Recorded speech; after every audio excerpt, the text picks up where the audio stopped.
You're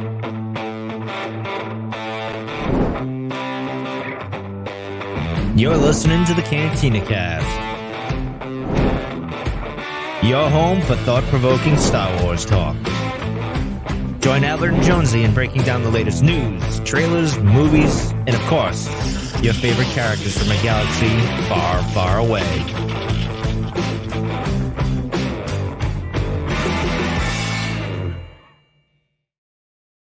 Hello, everyone, and welcome to the Cantina Cast. My name is Albert Padilla, and this is episode 412, our Q&A show that we like to do regularly here. And I know it's been some time since we've done one, but this, I think, probably is, and I mean this in all sincerity, this is like our favorite type of episode to do because we get to answer questions directly from you, our supporters, and a lot of times you guys have better content than we do, if I'm just being completely honest. So, but we're excited about it. We've got some really great questions, some really well thought out questions. And one of the questions we are going to, if you're not familiar with how we do this, we take one question every time we do this type of an episode, and we actually turn that into a Patreon episode. So we've selected one of the questions that was submitted, and we're going to make that a full bona fide episode and dedicate a whole, I don't know, hour and a half, 2 hours, whatever it may be, to just that question. And we'll reveal that here in just a second. But speaking of revealings, Jonesy, welcome. That was to the one show. of your less smooth transitions. Yeah, but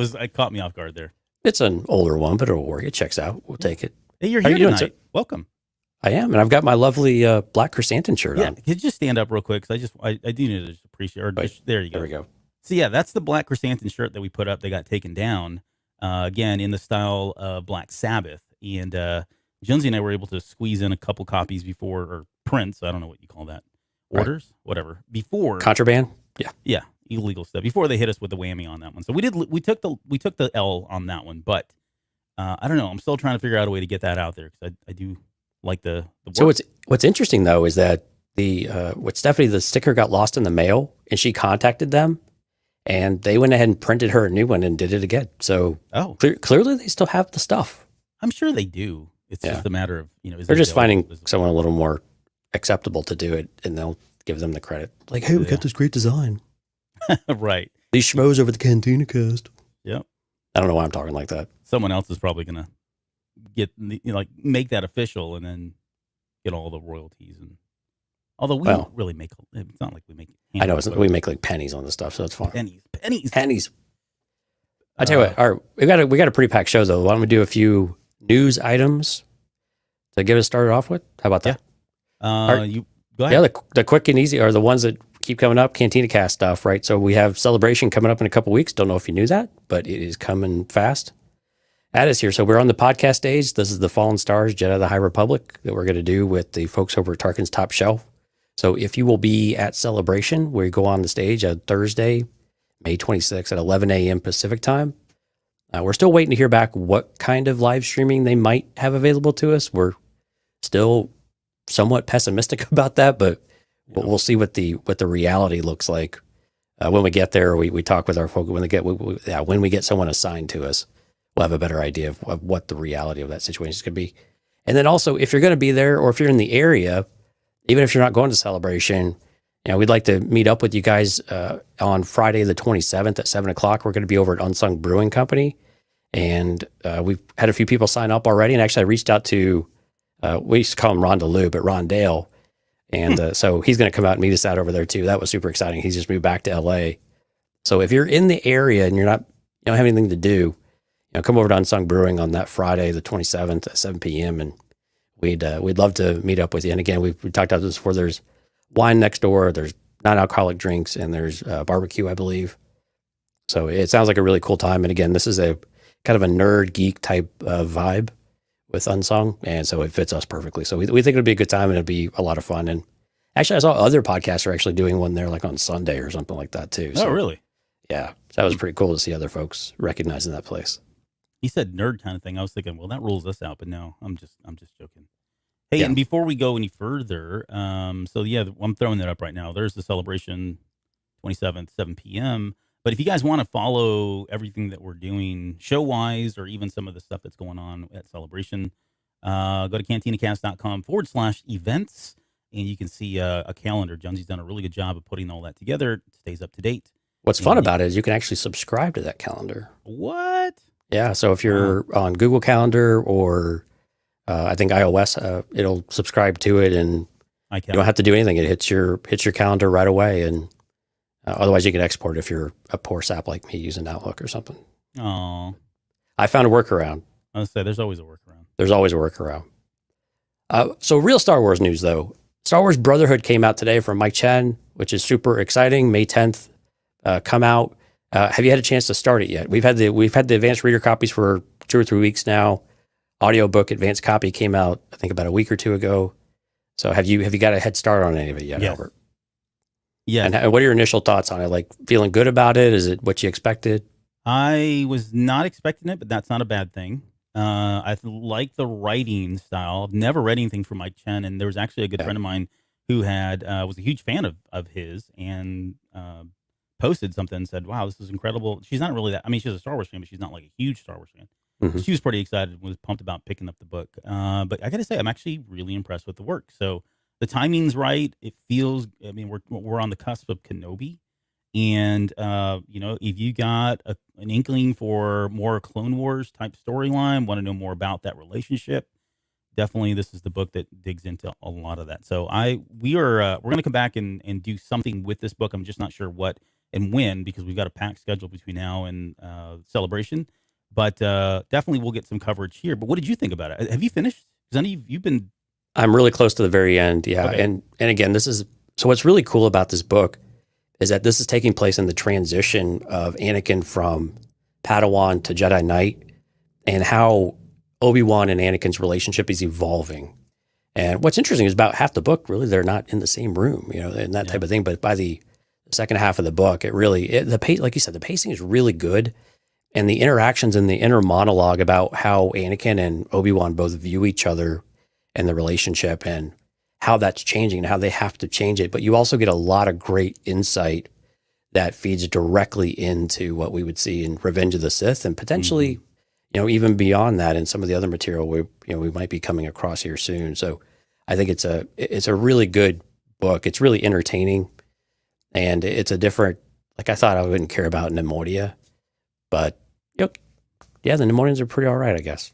I'm still Kinda. not there. Maybe Some of them. maybe something will happen later on, or in Right. the book that I haven't gotten to yet. But Right. But yeah, a good book out there. Definitely go pick it up, folks. It's on audiobook, and it's on Kindle, and it's on physical, of course. I think Lauren picked one up, physical copy today as well. So highly recommended. It is a very good book, very solid book.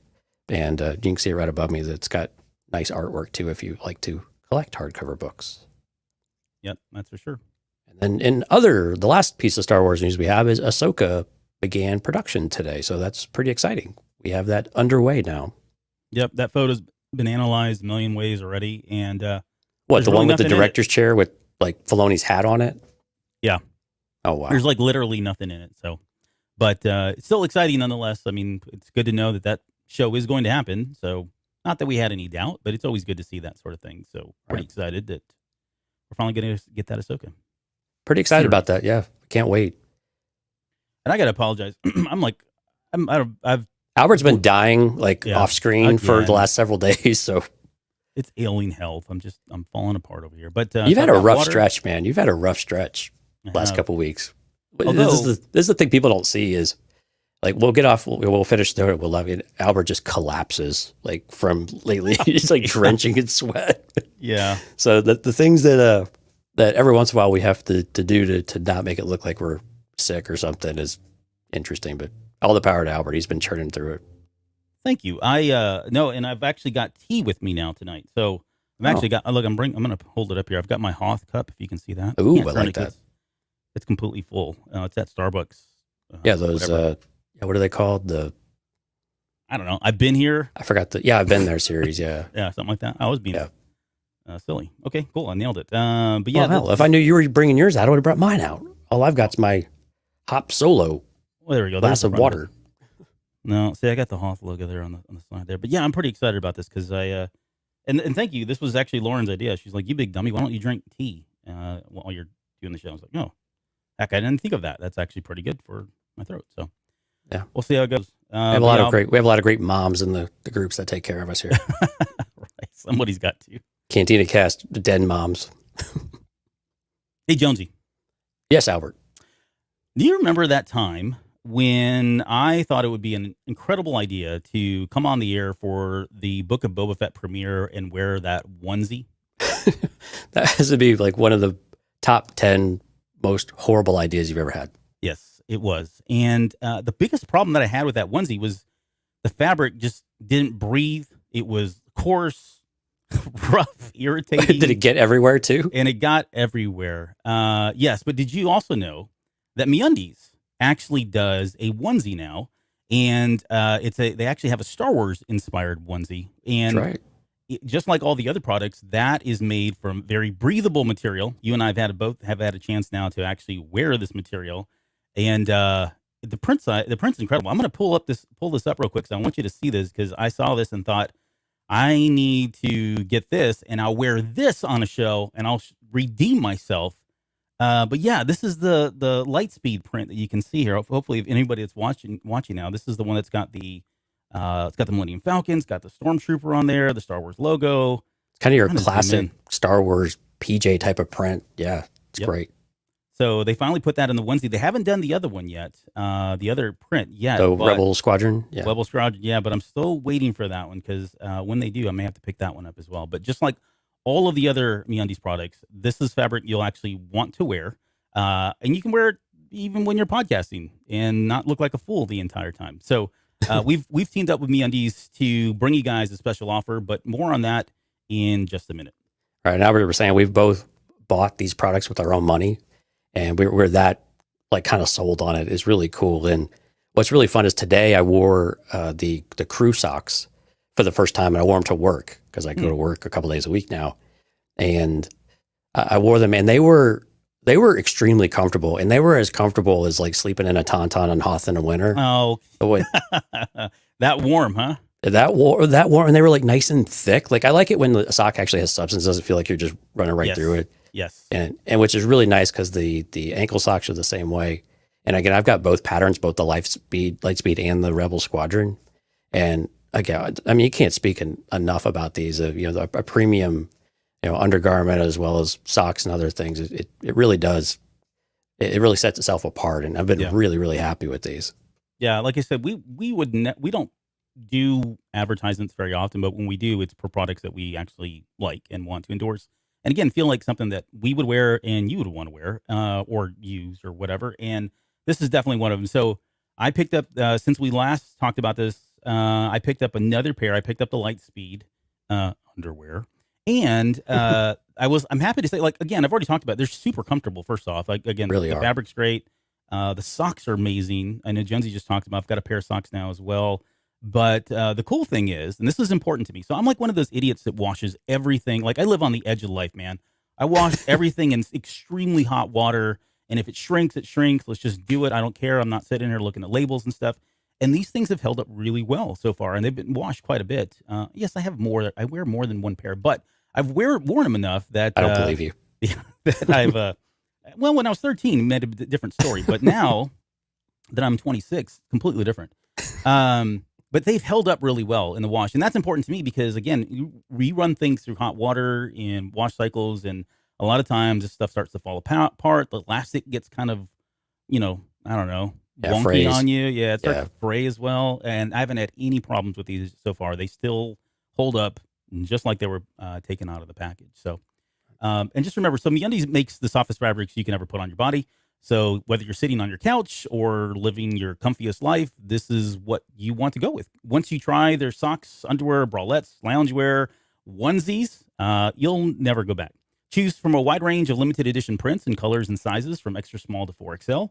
You can even sign up for their free to join MeUndies membership, where you get a monthly subscription that sends you new styles right to your door. Plus, you get 30% off virtually everything they make, free shipping and returns on every order, early access to early launches or new launches, and exclusive member-only sales. And I will say this too. I don't know if I shared you can, like, when you sign up, you can sign up for like a specific style of print or whatever. I signed up for the wild, or was it fun? Yeah, the fun. Fun, yeah. So I've got like bacon and eggs on some patterns, and That makes them for some fun dinner conversation. yeah, there's all kinds of and they've got so many different patterns, honestly, that you can pick from. What's actually really cool about that 30% off a subscription program is I think you can do it for as little as one product too, and they'll still send it to you, which is great if you don't, if you want to limit what you're getting. But what's really cool is MeUndies has a great offer for our listeners as well. So for any first time purchasers, you can get 15% off. So even if you missed all of the awesome deals that they had on May the 4th, we still got you covered. See what I did I there? see what you did there. Yep. I'm still working on it, man. I'm still getting there. Right. So to get your 15% off your first order, and remember, this comes with a 100% satisfaction guarantee. Make sure you go over to MeUndies.com/Cantina. That's MeUndies.com/CANTINA, and you won't be sorry. This is great stuff. All right. Well, thank you. And I'm glad I was able to share some very personal information with you all about myself and Jonesy. Sure. I know more about you. I've known You do. more about you on a personal level since we started, supporting these guys than I think I've ever thought I would know. So It's important to break some of those barriers down, Albert. yeah.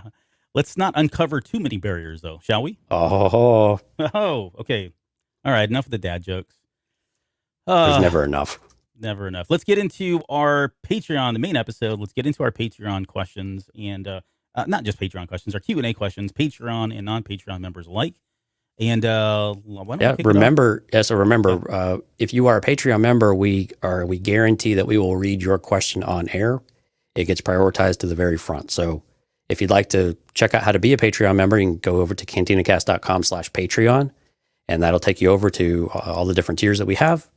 If you feel so inclined, we'd love to have you on board with that, and you get exclusive content pretty much every week. We do live streams on Thursdays as well. So extra content, like how we were saying, we do a special focused episode with with one of the questions that we really, really particularly like, and that really needs a lot of extra attention, which we're going to get to here in just a few minutes. We'll tell you which one we're going to do.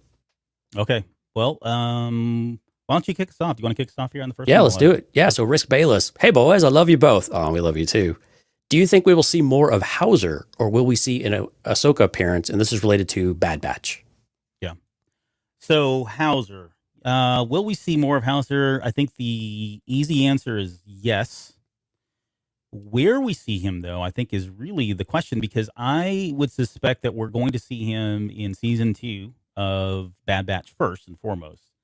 I would like to see him, and I think I'm speaking for all the clones when I say this. That sounded just funny because there's so many clones. Right. I think I do want to see Tamora Morrison play a clone in that's not like Jango Fett, not like Boba Fett, but like one of the more outgoing characters, right? Or just some that we can, we've heard him do it through. Well, he hasn't really done voice acting much. It's all been D. Bradley Baker, but having him step outside of that and really kind of give us something like that. So, somebody like Hauser, probably not a huge step away from like, Jango Fett or Boba Fett. I guess he is. I mean, he's totally different. I should say, I take that back. He is. He's just very much more he's well reserved, right? So he's not really all the way out there. But the point is, I'd love to see him portray one of the clones. Pick any one of them. I don't really care. In the one of the live action series, and I think Ahsoka would make sense. I mean, there'd be an opportunity for him to play something like that, although it's a little bit further set in time. All right, 'cause we don't really know, do we? I guess how far out exactly, but yeah, I mean that's who I'd like to see. So short answer again is we'll see him in Bad Batch, possibly in some of the live action ones. But if I'm just being honest, I'll take any clone in live action outside of Boba Fett and Jango. But what about you? Right, especially Rex or Cody, right? Yeah, well, right, exactly. I mean, those are the obvious. We need a Cody story. Maybe I'm actually super excited. Cody's going to be on one of the covers of Obi-Wan comic book. I think Hauser is very likely to come back on Bad Batch season 2, or even if there's a season 3, maybe. And I think it was great because Hauser was such a cool character where he was able to reject the system, really reject his programming, and inspire others around him to do the same thing and do what really he, felt was right, even given the chip situation that they had. Mm-hmm. And so I really hope this character comes back in Bad Batch. I don't really have any expectations that Ahsoka would show up in Bad Batch, to be honest with you. I think it's kind of more mysterious if she's not there. But there's There's a whole slew of people that could show in Bad Batch because it's right in that really critical time after the Empire. Things have dispersed, and all the cameos that you can bring into this, is we've already seen Hera, of course, and we could continue seeing some of those type of characters show up too. Yeah. And I missed that part of it. Yeah, right. I didn't realize he was asking if we would see Ahsoka in the Bad Batch, and I would agree. Now, I don't think we'll see her, unfortunately. I think she's pretty tapped out. I mean, she's been in quite a bit now, and I think her story is going to be primarily focused on her series going forward. So, but you never know. Who knows?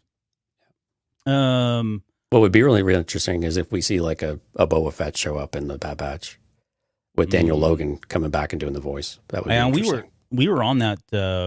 I think we were on that speculation wagon at one point during Bad Batch, and yep. I mean, everything was out there, like in terms of what we were speculating on happening with Bad Batch. But that'd be cool.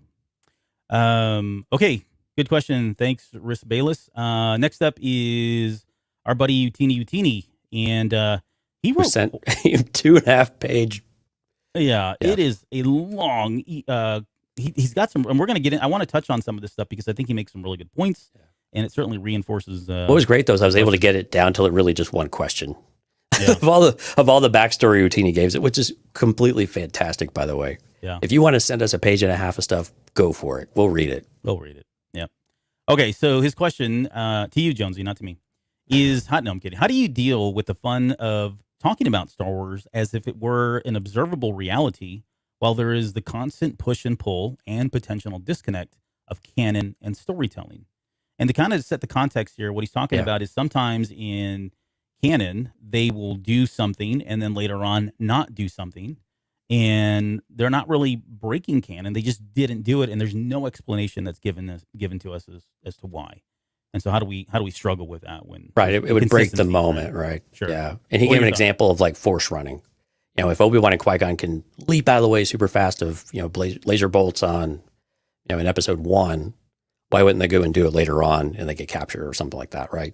Mm-hmm. And this is something that I don't know about you, but I actually struggle with this a little bit because I have a very pragmatic and practical mind for the most part, to where I have to constantly pull myself back of saying, okay, well, no, they're doing this just because it only makes sense to do this in a movie or on a TV show. You just can't get away with, of this kind of storytelling in some way. But I think what usually pulls me back into it is I want to explore all of the detailed characters. And this is what Mike kind of, originated the show on, is that you almost have to suspend this reality. And while you can flirt with it and touch with it sometimes, you really gotta go right back into the story. And we really talk about, and I think Utini, we may have talked about this in Discord one time, really talking about, the characters and when you come into you do a podcast like we do, really you have to focus in on the character and on the story itself rather than all of the things that go on around it. And we like to touch on cinematography and music and things like that because let's be honest, this stuff is amazing sometimes, right? Or often amazing. But what the show was really created based on was, what are the characters thinking? What are their motivations? And what are the possibilities and the potential that they have? And so that's one thing I have to constantly remind myself when I start going off on this tangent, or when we're preparing for the show, and I'm getting too far into the real world type of thing. And but there are certainly times where you have to break it apart and talk about the actual real life direction of the show. And I think some of that, especially if it's not working, or if it's not working maybe quite as well as we had hoped, I think that's where you definitely you end up kind of pulling out of that a little bit. But I think this is also why we're able to stay relatively, positive and maybe just a gentle critique, or really just critiques. I won't say gentle, but because we're pretty fair. But I think that also helps us remain kind of keep that positive type of attitude and, focus again on what's going on in the story, less so than, do we love or hate this stuff, right? Yeah. Because clearly we wouldn't be doing this if we hated it. But yeah. But what about you? How do you make that distinction? How do you keep yourself on task for some of that? I'll say this. How do you not talk about Dungeons and Dragons all the time? like I don't. So it is very difficult because it gets frustrating at times. Yeah. But I have to remind myself that I just got to roll with a lot of this, and I have to remind myself that I can't take this too seriously. I can't take it too seriously in the context of the story, right?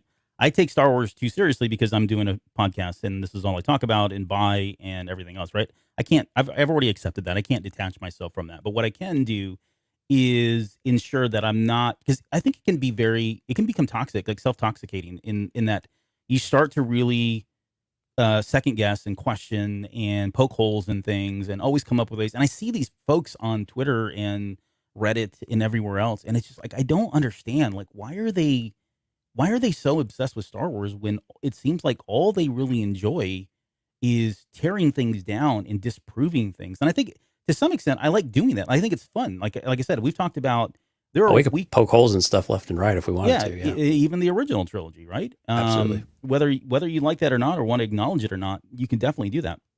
But there comes a point when it just becomes toxic. There comes a point when it's no longer a positive reflection on the fandom. It's just you're pissing on things. Excuse my language, right? And I just don't get that. And it seems like they constantly dwell on that. So, anyways, going back to the question, it is difficult. And I think one of the more recent examples that we had, again, we brought her up. We didn't harp on it, but we brought her up was during Book of Boba Fett when he leaves and he's got those Scorpion droids that he's trying to contend with.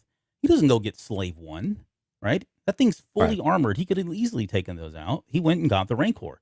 And so for the sake of the story, it was more important for him to bring the Rancor in because one had been promised to us, two, they wanted to show that bond. It was fitting that a Mandalorian was now riding this great beast, a la the, not the Krayt Dragons, the mythosaurs, right? Sort of right. Yeah. So all of that made sense. So thematically, from a storytelling perspective, right, all of that made sense for him to go get the Rancor. Although the more obvious and logical decision would have been able to go get, or would have been to go get his ship.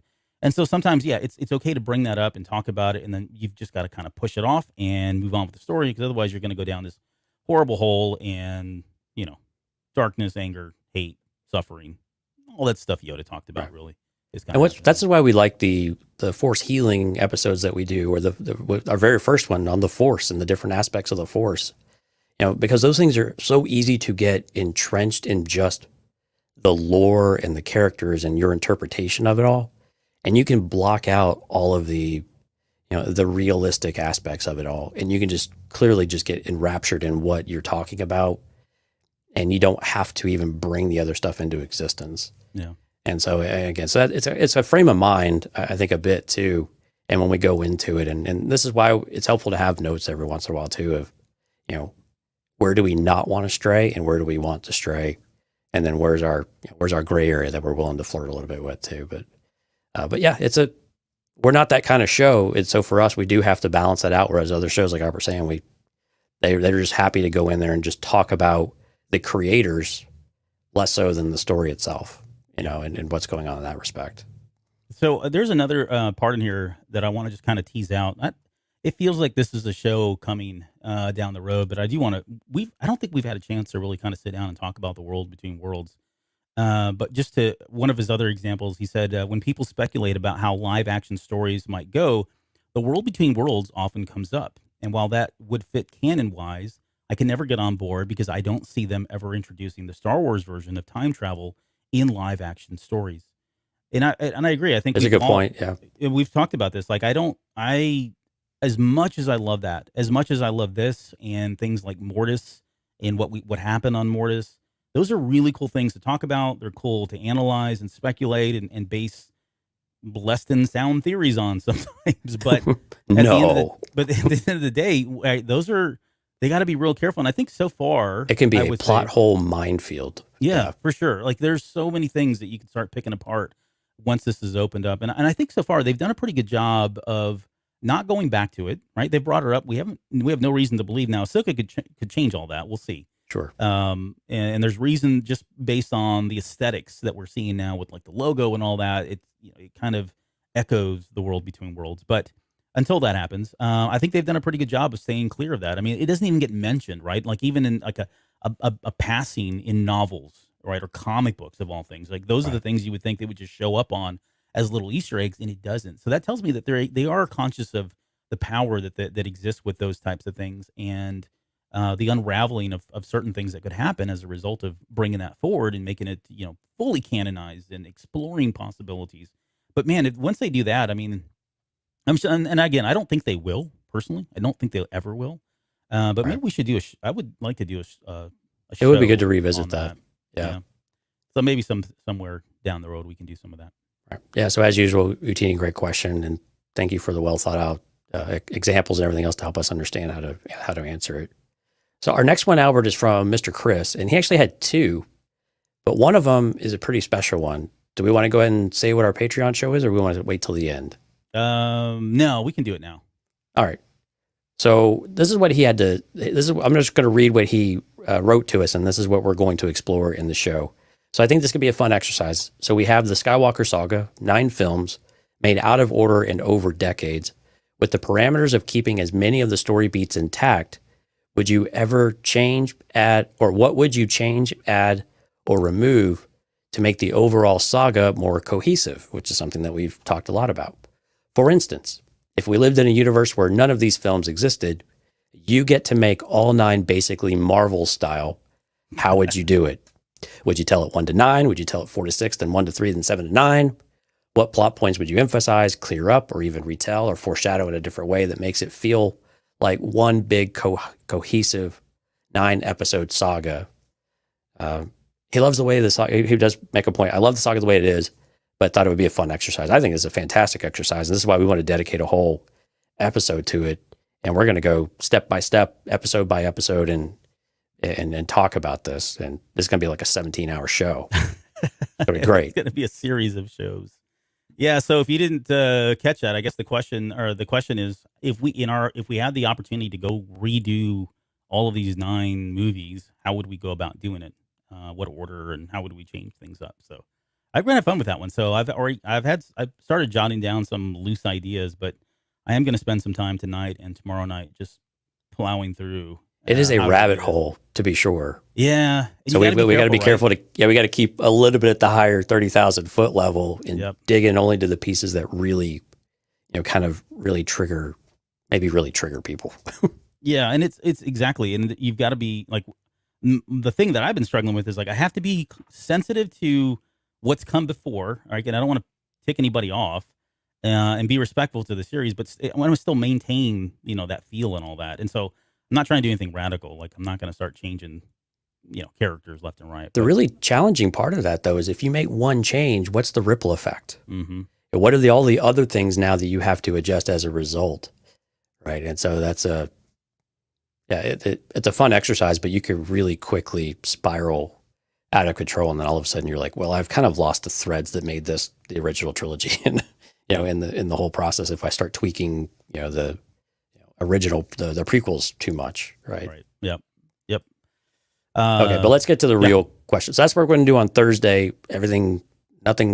No issues notwithstanding. We will do that on Thursday. But so here's his other one, though. So in honor of the Obi-Wan series, let me pose a question. What do you think was going through his mind? What were his motivations for just leaving Anakin on the shore of the lava river after slicing and dicing his limbs? Like, why not put his friend out of his misery, or does he want him to suffer? Oh boy, this is actually a really good question as well. Yeah. I just wasn't sure how we would kind of turn this into an episode, but the novel Brotherhood now springs. I'm glad you brought it up. I was going to bring it up. I'll let you dig and tell it more because you're further than I am, but no spoilers. But there are certain parts in there that make me think about this now in a different context, right? Or added context about that. Okay, so why would someone? I mean, the short answer is I don't know. Like I can't think of a really good reason why. Well, I have a reason. I can't think of a good reason that I've been able to justify in my own head, because if you think about the Jedi themselves and what they are all about, somebody in that condition is suffering and they need help. And we've seen now, especially like when you think about the High Republic, there are examples in Legends where people have brought back, or at least not brought back people, but they've helped people that have crossed over to the dark side. Right? There's nothing that's happened in Star Wars that would lead us to think that someone's not redeemable or someone can't be saved. And yet Obi-Wan Kenobi in this moment decided to just turn his back and walk away. Right? I mean, at the surface, that's exactly what it looks like. Right. Now, the way I would rationalize this, at least in my own head, and I think maybe this is where he was coming from, right or wrong, though, right? Like and I want to be clear. Like, I don't know that was the right decision. And I don't think we can really hold Obi-Wan too accountable for making that wrong decision.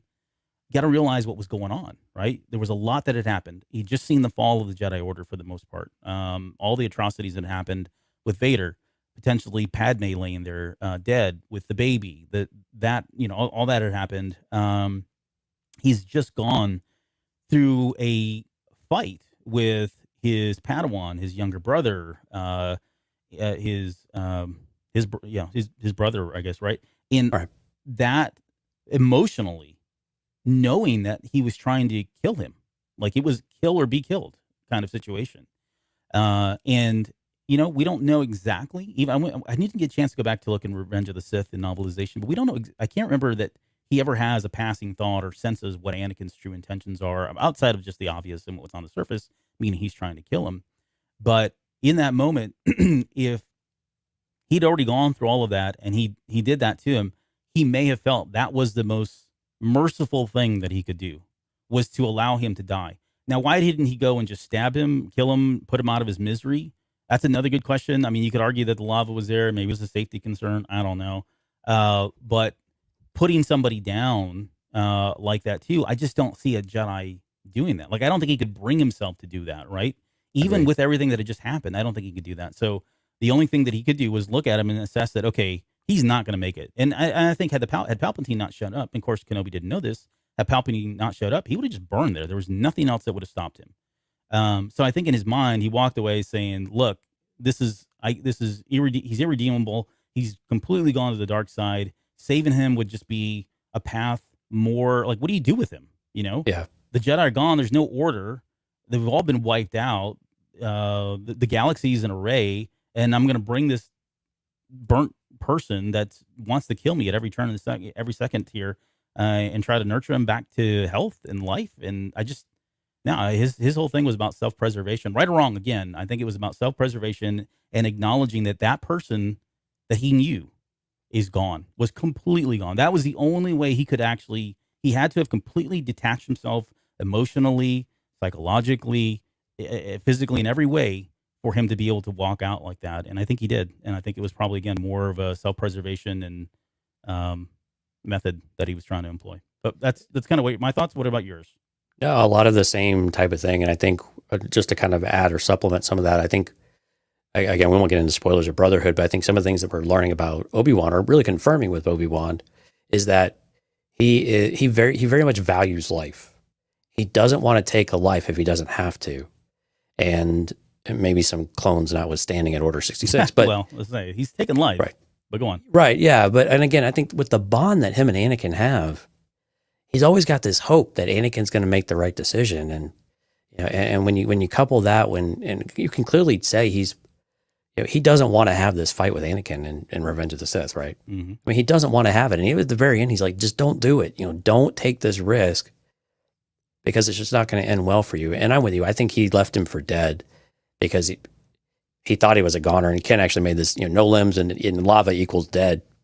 And that's probably what Obi-Wan was doing. But I think even with Yoda, he's having this conversation with Yoda saying that, I can't kill Anakin. Mm-hmm.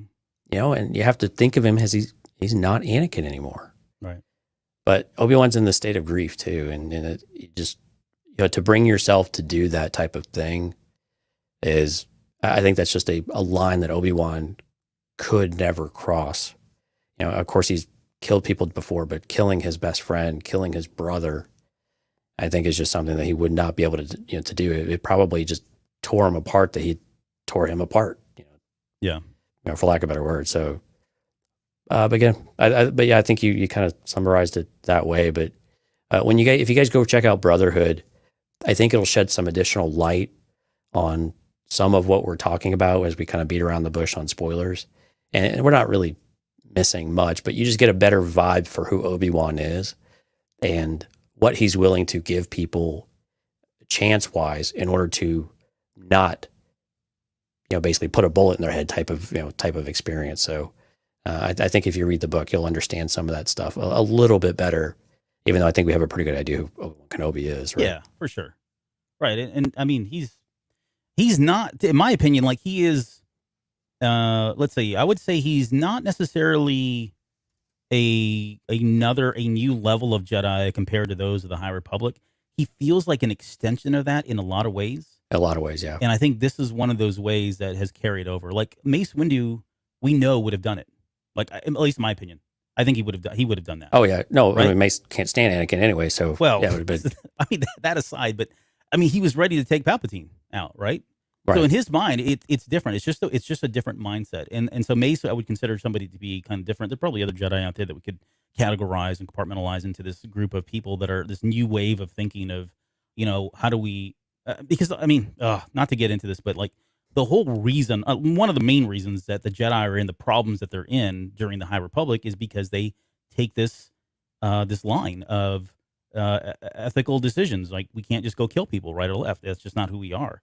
And I think as the Jedi started to mold, right or wrong, people like Mace Windu said, well, you know what? It's not that black and white. And it can't be that black and white. It has to be gray. It has to be situational. And we have to be better in analyzing and assessing those situations to make the right decisions rather than just sticking to a hard line of, no, I'm not going to go kill somebody because even if they are defenseless, right?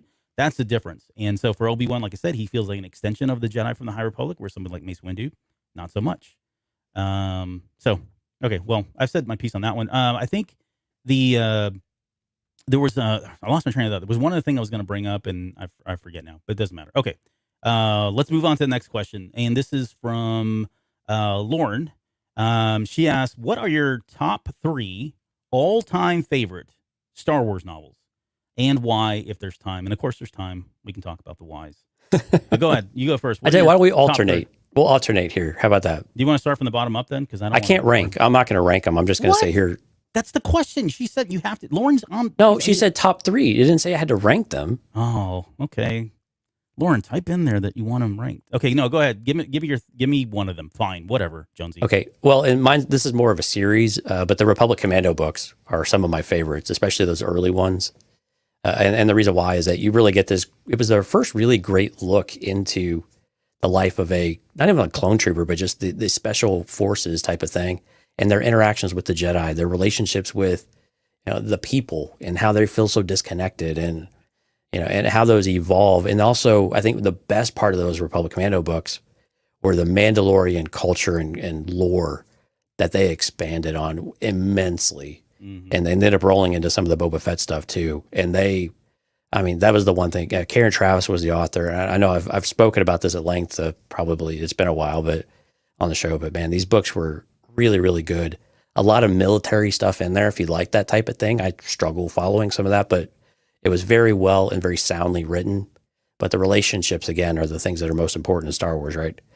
And it was the relationships between clones and the Jedi, as well as just the Mando way of life and what it meant to be a Mando. And that created our baseline for what it meant to be Mandalorian, which is why there was such a disconnect when Clone Wars came out with Satine, with the Mandalorians wanted to go, what's the word?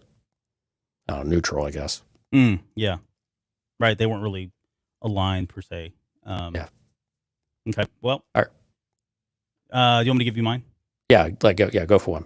Okay. So one of them, I'm not saying it's number 3, but it could be number 3 because I already know what your number 1 is. You already know what my number 1. You probably know what my number 2 is too, because I've talked about both of those probably on the air, and they interchange. And Lauren brings up a good point. She says your top 3 can rotate. Yeah, I would. Yeah. My 1 and 2 don't normally rotate, but my number 3 and 3, it's a revolving door with all the new stuff too. Oh yeah. Like 3 through 97. It just depends on how I'm feeling. Whatever. But for so I picked Path of Destruction, and I don't know. I mean, that whole series, the whole Bane series, is incredible. If you've never had a chance to read it, I keep saying this, but there feels like there is some another show on the horizon where we get into this. We got a chance to talk about it in the Rule of 2, and kind of go through just getting inside the head of Bane and understanding how he works. And I think we have another question along those lines later on in the show too. It was just weird. It's a really good one. But when I think I've mentioned this before too, but I enjoy like knowing the origins of things and understanding the whys and hows and kind of seeing how history developed in real life and in Star Wars, probably more in Star Wars. And this was an opportunity to kind of see where the Sith started and how all that came about. And then of course leading up into Revan and all that. So I would say Path to Destruction. That whole series is probably what I'm on currently as my number 3 right now. But we'll see how it is tomorrow morning. Go ahead. What's your give me another. So if I in my number 3 slot, I usually reserve that for newer books. And I had a really hard time deciding this because I really loved Midnight Horizon. And I really, really loved Thrawn Ascendancy, Lesser Evil, Book 3. I love that. I mean, it was really, really Book 3? Yeah, Book 3 with the audiobook and everything. I loved it. I don't know what it struck with me. So I have kind of a tie between Midnight Horizon, which I thought was just exceptional fun. And I just haven't had that much fun reading a Star Wars book in a long time. And it just elicited that type of, feeling from me to where it's like, I just want to read this because it's just, man, I'm just having a great time. Yeah. And then as I'm listening to the Ascendancy book, though, and the series was good, it was really good, but Lesser Evil, for whatever reason, it just ticked all the right things for me. Pacing, it was long, but it was great pacing, and the resolution and some of that was it all just kind of hit those right marks. So kind of a tie for third place, but I reserve that third spot for kind of that rotating of newer material and what's striking a chord with me these days. Yeah, JW's not here tonight, but he'd love you right now. He'd give you a big hug for saying Thrawn Ascendancy, but go on. So what's your next question there? Nope. Or your next. Oh, what's your number 2 today? Oh, so you're saying Thrawn Ascendancy is your number 2? Oh, I no. This is kind of like tied for third because I told you I wasn't going to do top 3. Okay, I'm bouncing around now. I am going to say my number 1 is very clear though. Okay. All right. Well, I'm going to say if I was to tell you my number 2, although it could not be, it's Heir to the Empire. Yeah. Oh, really? Yeah. I've said this before. I've been pretty consistent. Like, and it may waver. I don't know. We'll have to see. But Heir to the Empire, and really the whole series. And what I realized is I was sitting here answering this question and like psychoanalyzing myself. I had a really deep conversation with myself with this question for some reason, but I have a feeling this isn't abnormal. No, it's not. But it's similar to when I talk about my favorite movie of all time. What's my favorite? Do you know, Jonesy? What's my favorite movie of all time? Oh my gosh, I do know this. I've told you before. I know. I can't remember. Raiders of the Lost Ark. Yeah. Okay. And most people would think, what? Not Star Wars. And it's not Star Wars. And the reason why, and it's the same reason why Heir to the Empire and my number 1 books are kind of there where they are, is I tend to like merge the book or whatever form of media it is with what's going on in my life at the time, right? It's the experience of it all that usually is what I go with, rather than if I try to be more objective about it. And I tend to get the experiences tend to creep in a lot more. So what I'm saying is with Heir to the Empire, that was a book that I felt like we needed that book at the time. That we'd gone so long. It was such an important book. Yeah. With no Star Wars, nothing of really merit or to talk about, right? The dark times, if you will. And this book comes along, and suddenly I got all my characters back, all my characters that I grew up with. I got storytelling that was really great. We had the cool cover art. There was it was right around the time also that the West End game, role-playing game, I was playing that quite a bit. It was just a really good time in my life for Star Wars. Like I was, independent, and I could spend money on stupid things like, $20 t-shirts and, role-playing games and books and all this stuff. And just, I don't know, it's just something about that time, that era of time, coupled with the fact that it's a great book. It had lots of good stuff. I mean, the storytelling was great. The pacing was great. Nobody knew who this author was when it came out. There was, new villains that were introduced. The characters read like the characters from the movies themselves. So it didn't feel disconnected in that sense, but it's just something about that era, and it's something about reading this book during that time, or all 3 of the books really, but Heir to the Empire especially, that just really struck a chord with me. And it forever stayed as my number 1 until about, last year, I guess, when it fell off, but more on that later. All right. So what about you? Okay. So honorable mentions, because we're going to delay the first. So there was actually, Ken brought it up. He brought Vector Prime up. Really, New Jedi Order, the series. I have a lot of complaints about New Jedi Order series, first of all. But for me, it was a very similar story. That's how I got back into Star Wars, and that's how I got into reading Star Wars again. I would read some of the books like Shadow of the Empire or Shadows of Mendor or some of these other books that had come out various times. But really, New Jedi Order and reading that continuous story of expanded universe canon at the time and a consistent, continuance of the story, I loved. I loved the idea of Yuuzhan Vong. I thought they were a fantastic idea. So that was one series I really liked. But I think the other one that's really a great honorable mention is Bloodlines by Claudia Gray. Mm-hmm. I think it's such a great book because Claudia Gray is amazing.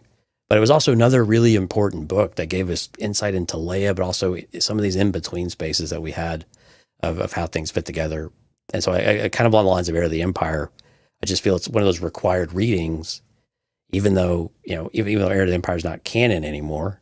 Mm-hmm. It's still just required reading. I think if you're a Star Wars fan, you owe it to yourself to go and revisit some of the stuff. And Bloodlines is one of those that you can't go wrong with that book and referring it to really anybody that's a Star Wars fan. Any honorable mentions for you? Anything that didn't make the list, but I know that's probably about 50 deep, but a couple top others. I mean, things like Rising Storm is another good one, but yeah, I'll throw a couple out there. Midnight Horizon. I don't want to not talk about that one. Pretty amazing book that just recently came out. Yeah. Other books that have that struck a chord with me. Splinter of the Mind's Eye by Alan Dean Foster.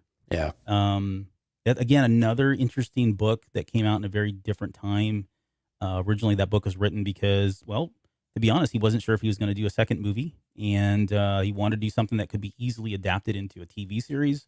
And when you read that book, it's Star Wars, but they really don't go a lot of places, and a lot of it was because he needed to stay grounded, literally, because he wasn't sure he'd be able to afford these extravagant sets and all of that. So it is a very different kind of story, and some of what we know today to be canon, and certainly stuff that was changed. That was like the first time that Legends suddenly was changed completely. Not completely, but there were some things that they just said, nope, that was cool, but that's really not how it works. This is how it works. And but yeah, not to be overlooked. And it's not a very long read. It's actually a pretty quick one. So check that one out. I would agree. Bloodline is pivotal, especially when it came out. I'm gonna say I got two, 3 more that I would say honorable mentions. I'm gonna say the Aftermath series, because we're gonna talk about this here in a little bit. I don't.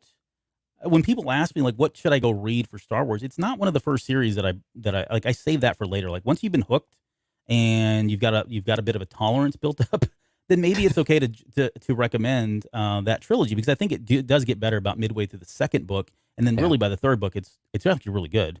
Much better than the first one. It's just that first one. But what I don't think gets appreciated is the amount of world building, and we're starting to see more and more of that pay off. And we're going to talk again a little bit here about where some of this is paying off for it. But that's a series that I think is kind of pivotal and needs to be explored by anyone, really, if you're a big Star Wars fan, and especially if you're into everything that happened post Return of the Jedi. That's definitely a series that you want to take a look at. So Albert, one of our astute listeners has sent us a correction via a text message to me. Yeah. You guys always call that book Bloodlines by Claudia Gray. It's just Bloodline, by the way. Yes. It's just, sometimes it slips out. I know it's Bloodline, but it comes out. So thank you, astute listener. Let's see. Where was I? There was another book that I was going to mention. So another book is probably a more recent one too, but what is it? Rebel Rising. The prequel. No, that was Catalyst. No, the Catalyst is the prequel to Rogue One. Rebel Rising is the one about Jyn Erso and what happened with her when she was a child and her growing up and all that. Yeah. Saul Guerrero, that relationship, and that was just that whole daughter and father and daughter relationship that she was kind of focusing on in that series or that book was awesome. I really enjoyed that book. I don't think it gets a lot of credit as well, so that's another one there. Okay, can I give you my number 2? Numero uno. Yep, we're up to the top slot. Do you know what it is? Now I'm in the dark a little bit, but if it's in the last year or so, it's Rising Storm. It's the Rising Storm. Yeah. And I say that, it's a Rising Storm. No, I didn't mean it that way. It is a Rising Storm. Man, where to start? Okay, so for the Rising Storm. What episode should they just go check out, Albert? Right. Well, it's got everything that you would want, in my opinion. It's got everything you want from Star Wars, but in a book form, right? You've got great characters. You've got great dialogue. It's super easy to read. The way he writes it, Cavan Scott, very, very easy. It doesn't get bogged down. Fast read. Yeah, he doesn't get bogged down in the details. He keeps it moving. The pace is going on. You've got different fronts that are happening. There's it's complex, but it's not complicated in terms of how the plot's set up. We've got introductions to new villains. It was, you think about it again, going back to what I said, it's always about the experience. And we were coming off the high of wave one. Was not expecting to read this. And I remember reading we got a preview copy. I think this is when I was coming back from, was it Celebration that we got the preview copy for this one? No. No, that was too far back. Yeah. It was somewhere I was traveling, but I remember I was on the plane and I had it, and I had a PDF, and I wanted to text you so bad, but I had no signal. But there were so many things that were happening. I think when I finally got off the plane, I ended up texting you so many things. But I've never been that excited about turning a page on a book and being surprised by one more thing after another. The only thing that I could even compare that to was Heir to the Empire. That was the last time I had experienced reading a book like that. And it's so funny because I know since then, Cavan Scott is even in the credits for The Ride and Storm. He tributes Heir to the Empire as being one of his big influences. And you can feel it throughout that book. Yeah. Throughout the book. Great exposition. I mean, it's got suspense. It's got humor. There's a bit of horror. Just in some ways, it's got lighter moments. It's definitely got darker moments as well. I don't know. It's a very well balanced book in terms of in book in general, not just Star Wars. So, yeah, for me, it kind of usurped, Heir to the Empire, at least for now. But I have a feeling it's going to take a while. I think those two are just going to maybe toggle back and forth between 1 and 2 for me for quite some time until, I don't know. We'll see. Maybe something phase 2 or phase 3. Rising Storm. I mean, again, I hated having it as an honorable mention, and I really probably should just put it tied for 3 along with like 14 other books. But yeah, exactly. I mean, you're absolutely right. Rising Storm is just an amazing, amazing book, and easily one of the best books we've had, I think, in the last several years from an overall everything, to it. And one of the fastest reads, I think, besides Midnight Horizon, it was one of the fastest reads I think we've had it in several years. My top one is not a surprise for anybody that's listened to the show for all of 20 minutes, is a Dark Disciple. And so this is the Quinlan Vos, Asajj Ventress, and even some Obi-Wan Kenobi in there. And again, I've got the cover up because it's going to come up again here in a little bit. But Sorry. No, that's fine. So yeah, this book is, again, it's all about relationships. Asajj Ventress is, after, down and out. She's on the outs with Dooku. She hates him, wants to kill him. Vos is, with the psychometry and, just has to learn from her. They have to team up, but you also, so not only do you get the whole Asajj Ventress, she becomes much more human, but you get this relationship between them. But then you also have this great relationship between Obi-Wan and Quinlan Vos. Mm-hmm. And in Vos's, place in the order and what they view him as. And, it's just a really great relationship type of book. And you also get to learn like the punishment that Count Dooku doles out to Asajj Ventress and what it's like to be a Sith assassin or in pseudo apprentice, right? Yeah. And just how quickly that could be taken away from you. Now, there are plenty of campy moments in this book. Make no mistake. What was Quinlan Vos's name? Commander something ridiculous. I don't know. It was one of the dumbest names that had come up in a while. Yeah. But no. So this is by Christy Golden. But it's a fantastic, fantastic book. This was actually storyboarded, and I think rough animation was for the Clone Wars, and then they made it into a book. And the book is just, I can't recommend it high enough, especially if you love these types of relationships. And if you have any interest in Asajj Ventress, I'm kind of I don't know, obsessed with Asajj Ventress. My car's name is Ventress because it's a thing with me. I don't know. And so having her pop up in Brotherhood has just rekindled it. I've got a little Ventress stuff later on too for you too. It's gonna be fun. Oh, interesting. But yeah, so Dark Disciple for me because I'm a softie. I call my car Scissor Punch. Good old Therm. Named after Therm Scissor Punch from, what was that from? That was from the movie? Solo. Oh, was it Solo? Star Wars story. Yeah. I'm wearing the shirt. What a coincidence. Okay.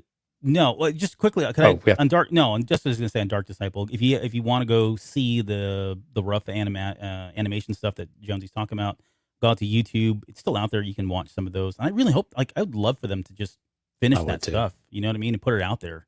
Yeah. There's other episodes too, other pieces that could probably redone as part of some anniversary special or something. But it would be cool to see that one. And I could honestly, like, Ventress is a cool character. I've always liked her, but that book just takes it up to a new level. Like, you really have a different appreciation for her at that point. And by the time you get to that last season, not last season, was it season 5 of Clone Wars, or when Ahsoka leaves and that whole thing? It changes your perspective on Ahsoka, or on Asajj Ventress. How about that?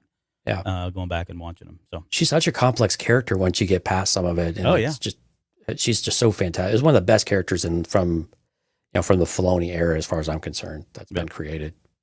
Okay, Albert, we got a bunch of questions left, so let's keep moving forward. And this one's a fun one. Are you ready? I'm not ready for this question, but go ahead. You're not ready for this one? Okay, well, all right. So Stephanie asked, if you could pick the perfect cosplay for your co-host, what would it be? And then what about gender bent cosplay as well? I had to get her to explain this to me because I was ignorant. And so I was like, hey, what's gender bent cosplay? She goes, well, it's when you have a female character and you make, you convert them into a male, or a male character and you convert them into female or something like that. Hopefully I got that right. Okay. Because clearly I still don't understand it very well. But anyway, do you have an answer? I have an answer for this question. Oh, really? I have all the answers. I know exactly what you would be if you were cosplaying. I hope it's Cassian Andor, given the color of my skin, but nope. I don't think that's going to be it. Nope. Okay, so I have to answer for you, right? Somebody that I want to, you're going to cosplay as this character. Yes. And I can pick Obi-Wan though, right? Because like later on, there's for this question you can. Yes. But for the other question, I can't. Okay. Correct. Yeah. All right. So I'll stay clear of the obvious answer, which is Obi-Wan Kenobi. I think you're like 99% there. Work on your British accent, and I think you're okay. Right. But if I had to pick somebody other than that for you to cosplay, I'm gonna go with Admiral Wolf Yularen. Because there's a reason though. I thought about this. I actually put some thought into this. So if you're not familiar with who he is, the Clone Wars have erupted. There you go. That's it. Because you do a good Tom Kane. I was thinking, he does a really good Tom Kane voice, and I was like, oh wait, Tom Kane did Yularen in the Rebels, right? Yeah, Yularen. Yeah. That one he did in Clone Wars too. Yeah, as well. So, but yeah, I think you're there. So now you've got that. So you just got to get, you don't have to cut your hair. You'll have to get one of those like creepy thin line, mustaches above your lip there. But I think other than that, I think you got the voice down, dude. Fantastic. Okay, so for you, Albert, I'll give you a pick between two, either a Jawa or an Ewok, and there's a reason for this. Don't take offense. I see the face you're making, but I don't. Story for everyone. When we met up in Chicago for Celebration, the very first night, the Earglue Media team all met up at this arcade. Albert, like usual, showed up really late. And so what happened is we're all playing games. Albert shows up and he just starts tackling people around the machine and taking pictures and surprising them. So this reminded me of, like, this is what an Ewok or a Jawa would do. And Albert could just run around a convention playing gags on people and creating other chaos.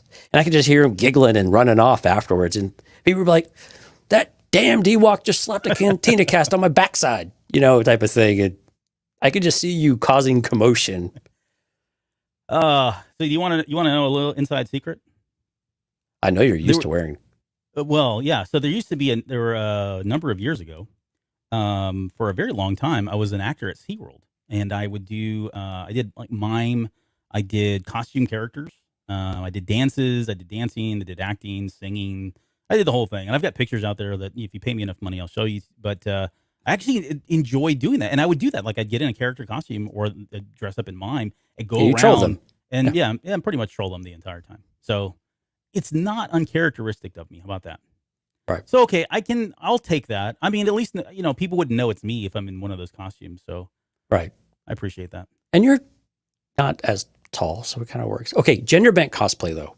Okay, so if I was going to do gender bent cosplay, I would want to do Aphra, Kira, or Ventress because, yeah, Ventress is just the coolest design.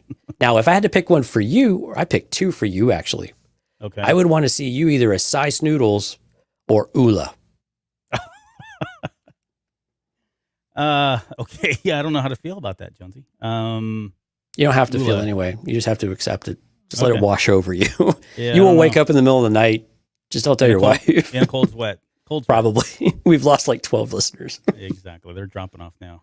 I didn't put a lot of thought into this question because I didn't really understand. Like, I thought it was like you're going to be dressed as a female character. Yeah, pretty that's not- much. But okay. but you would make a male version of it. Yeah. Well, see, I didn't go that far. All I put is I put the frog lady from Mando. Because I don't want you to be anybody that's hot, because that'd be really weird, you know? So, Yeah. you can be a frog and you're fine. Or I Yaddle. appreciate it. Yaddle. Or Maz Kanata. That's who it is. It's Maz Kanata, but as a dude. Let's get that one. And then Will you be my Chewbacca? No.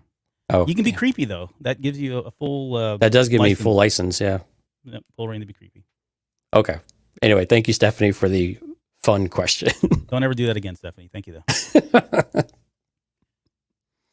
Okay. Is it my turn to ask you a question now? I think so, yeah, for Malice. Okay, For Malice says, the obvious connective tissue between Kenobi and Rebels are the Inquisitors. As the Inquisitors scour the galaxy in search of Obi-Wan, I can't help but think that we'll get a Rebels character cameo or two. Who do you guys think that will be? If so, Jonesy, who do you got? So I think it's pretty possible. And I would like to see, like a teenage Kanan or a teenage Hera, actually. Hera seems to be someone that's potentially more logical, just because we've seen her in other material. We've seen her in Bad Batch. And so I think that's is something that you could potentially pop up in kind of a background type of thing. Now, I think a deeper cut, though, would be Ezra's parents. Would be pretty interesting. Again, not necessarily, in the series a lot, but talked about a lot. But Ezra's parents would actually be pretty interesting to see what they were up to. Again, how do you fit that in story-wise and all of that good stuff? It's you have to massage some things pretty well. But yeah, we got 6 episodes. They got time to burn. What Boba Fett? This is what Boba. Oh yeah, I see what I did there. Mm-hmm. Obi-Wan likes burning things. But yeah, so deeper cut would be Ezra's parents. That would be pretty interesting. What about you? Okay. Well, no surprise, but I'm a big Rebels fan. Yeah. And I've thought about this question a lot, like way too much, like obsessed over this question. And I think, so I'm going to say something that may be controversial. You say that all the time, and then I it's know. not. Well, I think it is. Like, I Okay. don't know. Well, yeah, maybe it's not. But I don't think we're going to see, I do not think we're going to see anybody from Rebels on the Rebel Alliance side.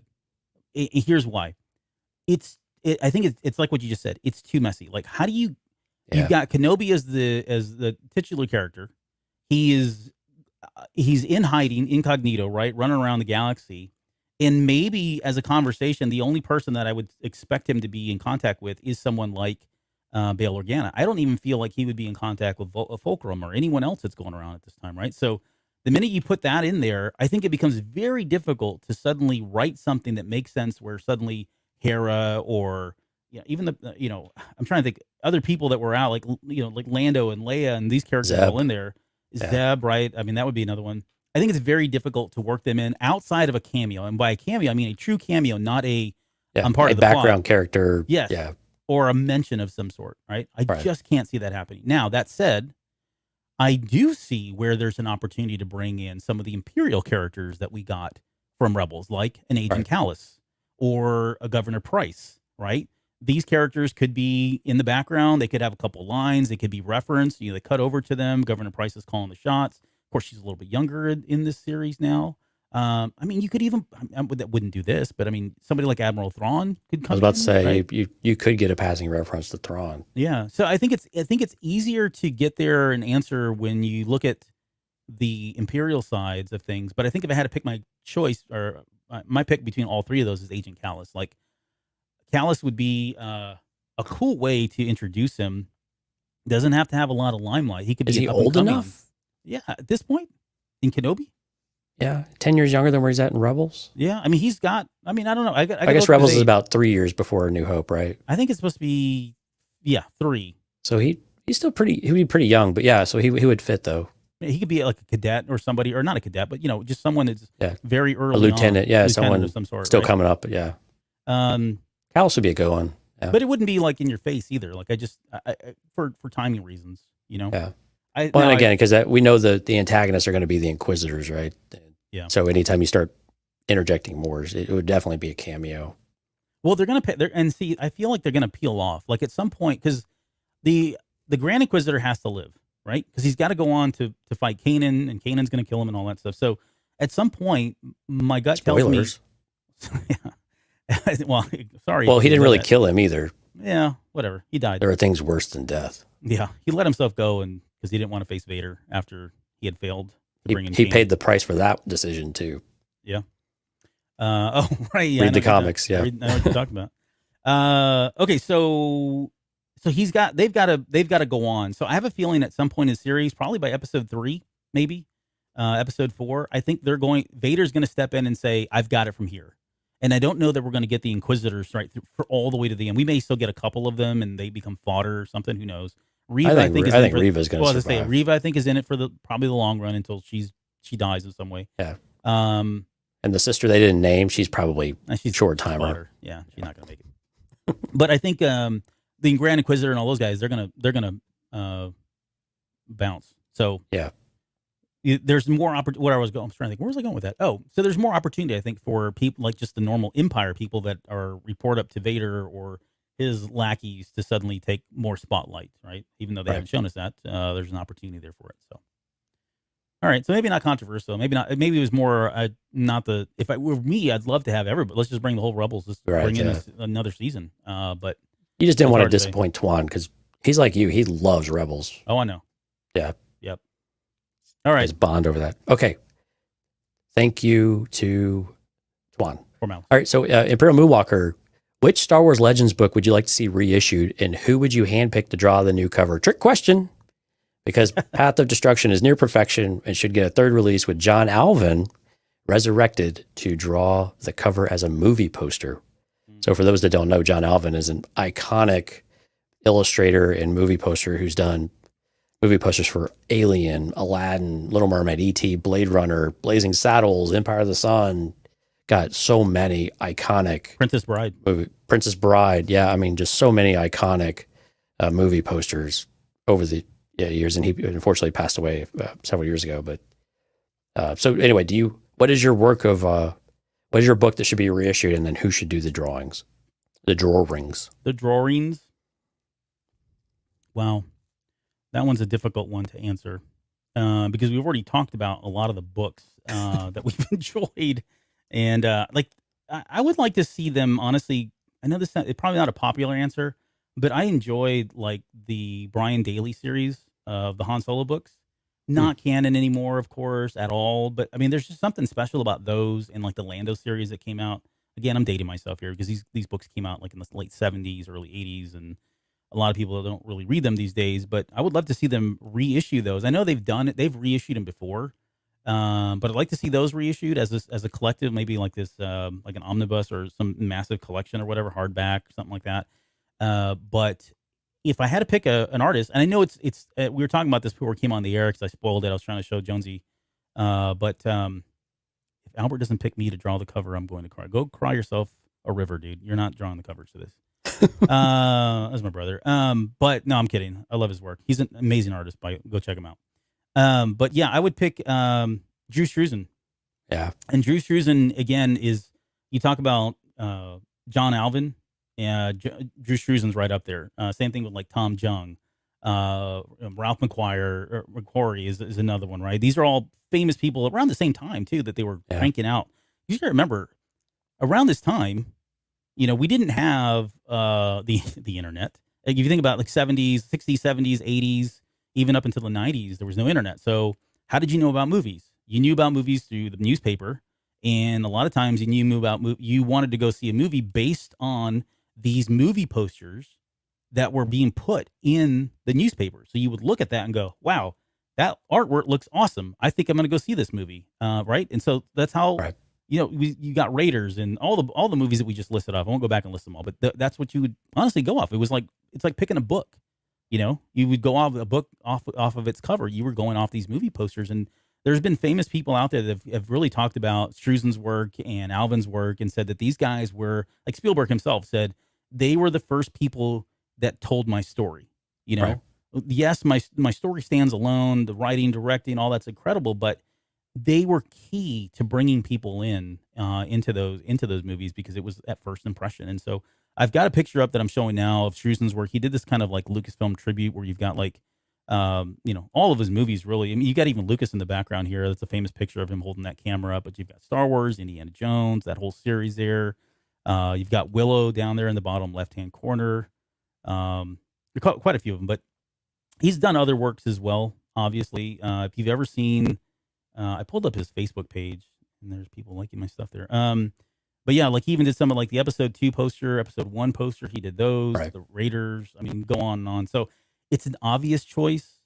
He's a Lucasfilm legend for posters, and you just can't go wrong with Drew Struzan. I actually got to No. meet him once. Oh, did you really? Yeah, that was cool. Oh, Harry Potter. You did those too. Yeah, there you go. Yeah, that's right. So yeah, good stuff. That's again not the most dark horse kind of Right. artist, but hey, if I'm getting the pick, that's who I'm picking. What about you? though? Okay. I know you've got somebody that. Right, so we'll re-add Dark Disciple to the Hey. cover, which Dark Disciple's got an awesome cover already with the black and the white, and they've just got the color, just really kind of a color splash type of page. But if I were to pick someone, and again, we kind of pull one from the comics, who I've been really enjoying his art is Marco Mastrazzo, who does a number of comic book covers. And if it would work for me here, there we go. There we So go. here's one for Ooh. Daredevil, The Woman Without Fear. Yeah, which that's is, again, the, It's very kind of noir type of feel on this one. He's got a range, of course, too. But what I like about his covers is that you get a very focused individual, but you have a lot of motion everywhere else. mhm. And so I've got like this one, a Hulk one for you, which Oh, I thought was just amazing. Just the the perspective that you get, and again, very realistic and a lot of aggression and stuff there too. This is the Amazing Spider-Man Volume 6, number 1 that just came out. This is a special cover that came out exclusive. And then I've only been able to find one Star Wars piece of art. And this is actually a Sideshow art, collectible artwork that was on their website to purchase. So, but again, you get the same idea though. You get the central figure of Vader using the Force to to pull up all these rocks around him on Mustafar, but you get the blur and the motion, and it's a very dynamic scene that has layers on it, but yet you still capture this very almost pencilish type of aspect of the drawing. So it's still very kind of keeps that rough feeling. But anyway, so I've really enjoyed Marco Mastrazzo's artwork, and I've really looked for his books lately. Anytime I come across it, and he does it for all sorts of franchises, not just Marvel or whatever. But yeah, so yeah, that's who I would pick to do Dark Disciple. And again, I'm just looking for something different. I mean, it's just the cover was so good. Matt Taylor did the original cover, by the way, for Dark Disciple, and again, another fantastic artist. And it is a really cool cover. It works really well for the book. But there you go. All right. Okay. Let's see. Next question from Youthall says, with the Kenobi Disney Plus series premiering this month and the Andor series in the works, do we think Disney will try to lightly tie these into any future Star Wars movies like they are with Marvel right now? What do you think that tie-in would be? So I think that's the desire, right? We know this is where they're wanting to go, and we've seen the integration with Book of Boba Fett, Mando, and presumably with Ahsoka, right? I mean, clearly with Ahsoka already, but maybe with her series as well. And there's evidence that suggests that they're doing this with the movies. I think the difficult part is we don't know what kind of movies they want to make at this point. We know that Michael Walden is writing one right now. We don't know much about it. Some of the other movies that we thought we were getting have now been shelved. So again, we don't know what. We know that with what Filoni and Favreau were trying to do, they wanted to build to an event. And again, this is very much the Marvel way of doing it, but Star Wars seems to be doing it more on the TV side right now. And without that clear picture of, and actually a friend of mine were talking about this yesterday, with Marvel, you had all of these things building to the Avengers events, right?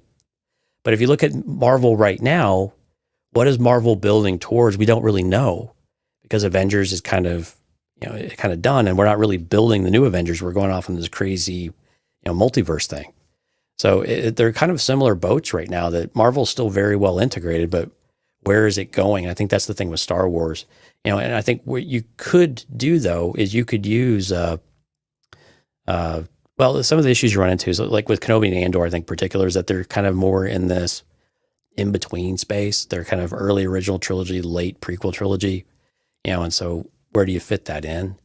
But you could continue to work other characters we've seen. I mean, Ahsoka could keep getting brought in. You got Cad Bane, you got Chrysanthemum, all within the context of Andor, and of course Ahsoka. And then you could even see people like Lando, like a younger Lando. Probably not going to happen because we know Donald Glover's working on his own series. But then Afra, I think, is another great one you could bring in for another cameo type of thing to build into another bigger event, and even bring in old Boba Fett if you wanted to, without with his helmet on, so you wouldn't have to see the aged aspect of it. But I think it de-age him. I've done it already. Yeah, true. But yeah, with the movie part, that's really difficult to see how they would link all of that together, because we don't have a big bad event or we know that everything's going to get together and they're all going to pull together, become Avengers Assemble. We just don't have that outlook, and I really don't feel comfortable guessing at this point what that might be. I know that doesn't bother you though. No, that's not going to stop me. So please. Well, so this question, I'm with you 100% on the unfortunate part about this question is I don't see them, like, movies are so, like, not even on the radar, right? Like, they're not talking about them. They're not, I mean, yeah, they want to do them, and there's a reason for all of that, right? But they have really, this is the legacy of Bob Iger. Like, he doubled down on Disney Plus. He doubled down on TV series and said, this is the future, right? The foreseeable future anyways. And I think they've, so far, have hit it out of the park. Whether you like it or not, like them or not, they've done a really good job with the subs that they've added, the quality of the content, both on the Marvel side and the Star Wars side, and even some of the other shows. Like, we don't talk about half the other stuff that Disney Plus puts out there, but there's some pretty good stuff they're doing. Right. They have the chops to do all of this stuff. And this is what, when we talked a long time ago, 4 years ago now, about the future of Marvel or the future of Star Wars and how Lucasfilm was going to be handled, I still feel like, yeah, they've had some missteps. I mean, that's okay. But if there's any one company out there that can do this, can have that many balls in the air while they're juggling, it's going to be somebody like Disney. They have the arms and the stretch, the reach to do it. They took a misstep in the approach, but like logistically and financially and creatively, they have everybody that they need there. It's just a matter of making it work. Okay, so that aside, I don't know that they're going to do anything with this upcoming series that'll play into movies. I think, if I had a guess, the series that are happening past Return of the Jedi, they probably have more potential for spin-off or further development in movies, right? You think about like Rogue Squadron as an example. We know that takes place in the future. I mean, maybe they, this is a really a far cry, but maybe they take something like Resistance and take those characters and do something with them, right? A little bit later on and bring them, introduce them into a movie, which, by the way, season 2 is actually pretty good. Shameless plug there for it. But I think you have a better shot of them taking stuff like, even from Ahsoka, like Jonesy said, there's probably something from Ahsoka that they could take, whether it's Ahsoka herself or new characters. I mean, it feels like they are going to have to develop new characters as well, because they need to keep this thing going. And we have all the established characters, as part of the sequel trilogy, but I don't think we're going to play in that space until after that. So we've got some time in between, but they've got to start building that up now. The other thing too is, like, I know we haven't brought this up in a while, but when you go back 2-3 years ago during that big initial Kathleen Kennedy speech about how all of these TV series were going to be leading to, quote, an event. Right. To your point, like, I don't know if that's even true at this point, because they're not following like the Marvel path. The Marvel path was laying bits and pieces for you to start thinking about, right? And we don't. Everything seems very contained to that series, and there might be cameos here and there, but I'm not seeing like threads of a larger event that's coming, like things that are shifting that are going to have these ripple effects in other shows, or the introduction of new characters that we're going to see crossover and all that stuff, like you would in a comic book. I just don't see it happening right now. Literally, I'm not seeing it happening in the TV series that we got. They seem very one shot. If there's any series that's going to do it right now, it's Mando. Right. So that makes it difficult for me to believe that there is a true event. I would love for them to have an event of some sort like that, but I don't know. Maybe they're just now gearing up. It's hard to say. So I don't know if that answered the question or not. Did I answer the question? Yeah, I think so. Okay. Yeah, I would. Yeah, we'll see. I don't know. Okay. Thanks, Ethel. I'm going to ask you this question, Jonesy. Okay. Considering the success of Thrawn and the way he has been reimagined in both books and shows, do you think it is time to reimagine any other Legends characters as more than just a one-off cameo, like a Talon Card in Andor or something? It seems with the amount of new shows on the horizon and their investment in republishing Legends titles, it would be a good time to try something like Thrawn again. Do you see any potential fits? Yeah, I think there's several, especially if you go back to like Old Republic and that type of thing, which I know we have a question coming up here in a minute, so I don't want to steal that thunder. But if I were looking at kind of same era, what was that? I said spoiler alert for me, but go on. So I think if you were looking kind of this era for traditionally, a character like Prince Shizor is one that comes up because we know that Black Sun is active, and you could bring that into like Akira, and you can integrate it with newer canon characters and explore them in that way, and you can tweak those backstories a little bit to make them more interesting, and you get kind of this underworld type of thing that Solo kind of flirted with, but didn't really go all the way on that type of thing. But I think there's two characters I would really love to see though, and that would be, of course, Plagueis is kind of the obvious one, but the other would be Exar Kun. And so I would love for Exar Kun to kind of be reinitiated into canon, because this is just a character that, I mean, gosh, there's so much. It's such an important character in the lore, and to have him be brought back and reintegrated into the newer way of storytelling and how we view Star Wars these days, I think would be a lot of fun to do. I also reached out to Mike about this one, and he said Mara Jade, by the way. Oh, that's surprising. I wouldn't have thought. Yeah, I didn't see that coming, but yeah, Mara Jade was what Mike Rondo said. I like that. Good for you, Mike. Okay, what about you? Yeah, I would say that if I had to pick a character, again, that's why I said spoiler alert. I would. You said. No, who did you say? I said a few. I said Shizor, Exar Kun, or Plagueis. Exar Kun. Sorry, so I want to focus on Exar Kun. Although Plagueis is an interesting one, I hadn't considered that one, and you said it was the obvious one, but yeah, that would be kind of cool. I think we're going to get that eventually, though. I think it's a given. Yeah. But from Legends, if I had to pick somebody, I would say I think we are getting close to being due some sort of Sith series. Yeah. Okay. Let me just leave it at that. Right. Think about that.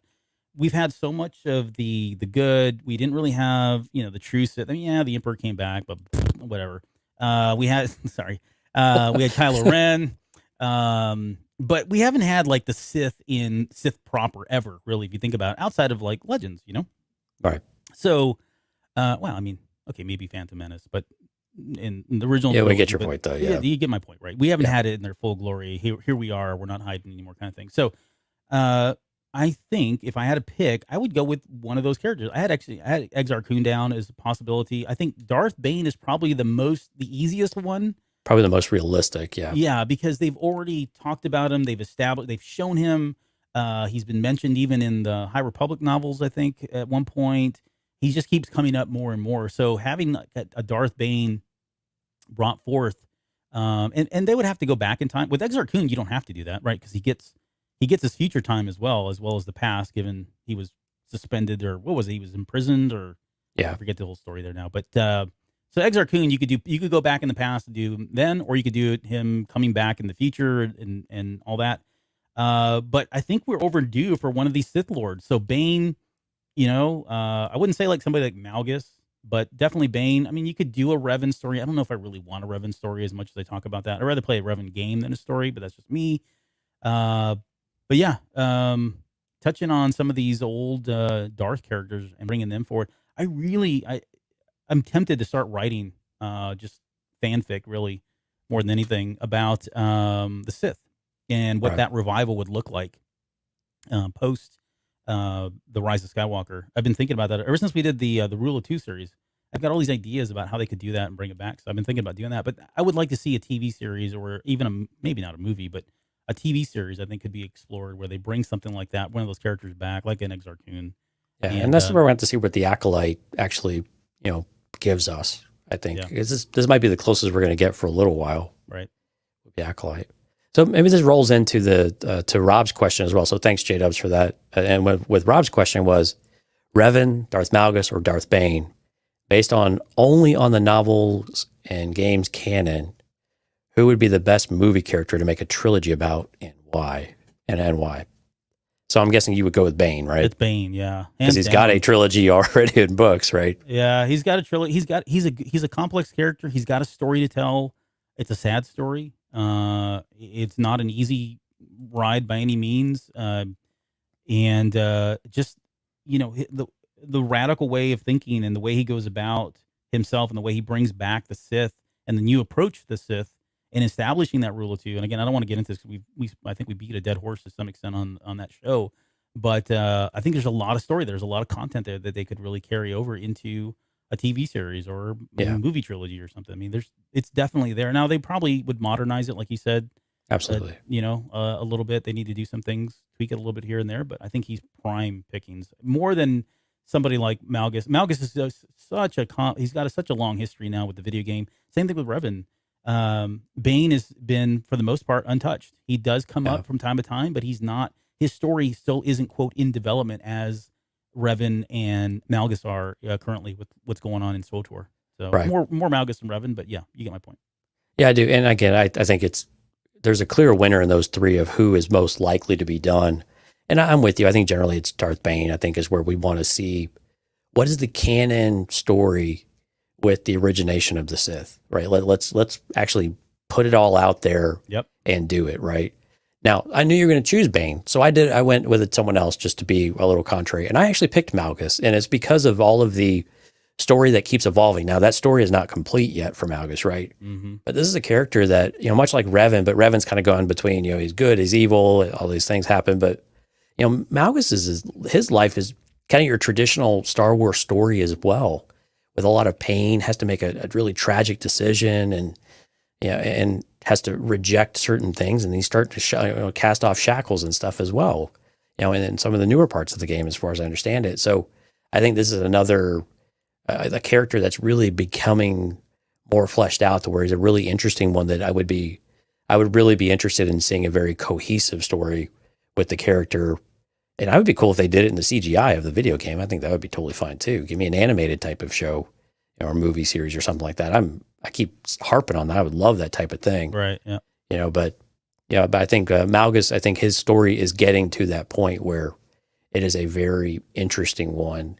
And not to mention the characters are cool. And then you bring in Satele Shan, you get all of these other characters that come in, and you get to see the sacking of Coruscant. I mean, you get to see a lot of good stuff too, because let's just be honest, those cinematic scenes in SWTOR are like off the chain.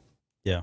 And spoiler, but Coruscant gets sacked many, many times. Many times, yes. That place is ripe for sacking.